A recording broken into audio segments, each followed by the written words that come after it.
Karibu katika channel yako pendwa ya Feaboy, na leo tutakwenda kuangalia mfano wa barua ya utambulisho kutoka shule kwa wanafunzi. Mfano wa barua ya utambulisho kutoka shule au utambulisho wa mtoto au mwanafunzi. Cha kwanza, upande katika barua hii, upande wa kulia juu itawekwa picha na muhuri wa shule. Itawekwa picha ya mwanafunzi pamoja na muhuri wa shule ambao mtoto au mwanafunzi anasoma. Alafu upande wa kulia juu itaandikwa anwani ya mzazi, tarehe pamoja na namba za simu za mzazi.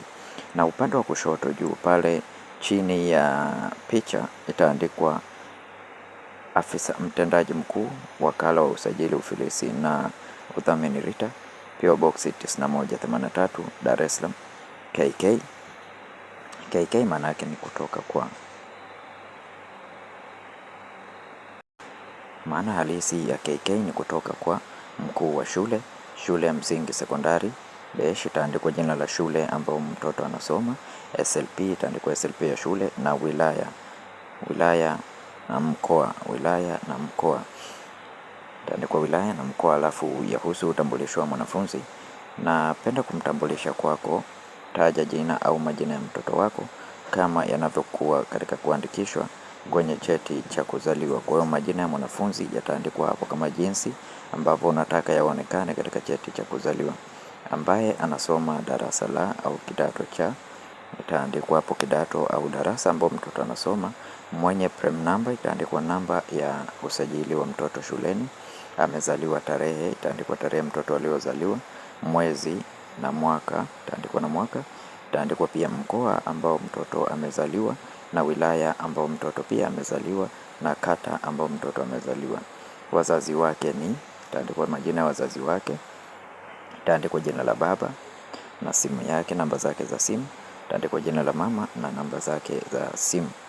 Na kwa taarifa hizo, ninaomba ofisi yako iweze kumpatia cheti cha kuzaliwa.